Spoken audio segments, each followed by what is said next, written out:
first son, he left here and went to Jamaica on his own. But by going there to be with my brothers, he's there and I heard he was smoking and, kind of drifting. And that's not the lifestyle I taught him. So I was worried about him.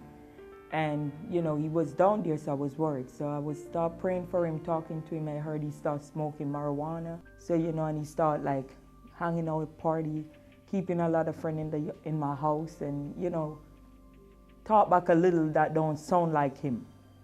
So that's when I started to pray for him, join the chain of prayer, praying for him, and I see results while I was doing the chain of prayer. The other one is 18, but he was getting ready for college. And in high school, he started like going to school late, and the teacher would complain that he won't make it to graduate or make it to one of a good college. And I know he's an excellent student, so I started to pray for him just the same. I bring him to church, I pray for him. So when it's time for college and he take his SAT, he get a good score, but I was worried about him with the school, not attending on time, and his grade was dropped in from where it used to be. So then I start praying with him, bring him to church. Sometimes he get fed, I don't want to go to this church. I say, you have to come. We start praying, and then I receive a letter. A lot of schools accept him, but the school that I want was the Howard University, which is an Ivy League school for black kids, #1.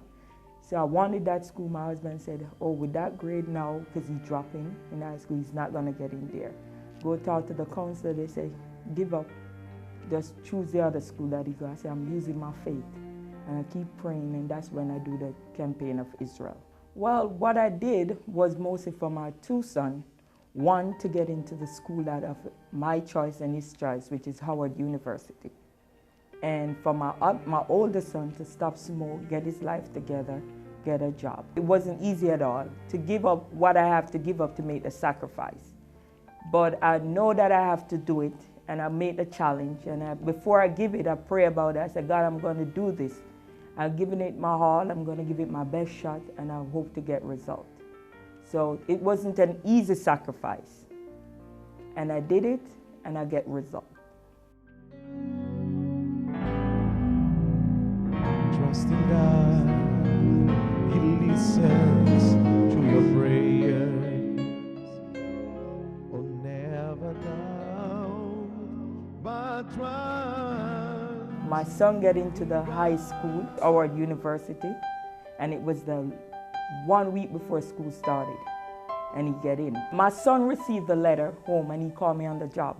And he said, Mommy, I had a patient. I was dealing with the patient. He said, Mommy, I get in. But I was so excited, I forgot I even have the patient with me. I said, he get in, and she scared, jump, and she said, who get in here? And I said, my son get into college. And I was so excited, but when I go home and get the letter, I start marching up on the block. He get in, he get in, he get in, he works, he get in. And I said to my son, just give God thanks. The sacrifice reached work. He said, Mommy, so what you want to say? I didn't work hard enough to go in? I said, yes, son, you do, but with the sacrifice that I made, it make it more possible. So that was the exciting part for me, that to know that he get in. Not only get in, but get in with scholarship. And after the scholarship, he get help from my boss, who helped me to pay the school fee, which was great. The other one, he changed rapidly. I can't even tell how he changed, but was so rapidly get a job at the bank. He moved, he have his apartment in Montego Bay. You look at this kid, he's a changed kid. He's in his necktie and getting it going. So thank God it's all come true. The campaign of Israel worked for me and my family.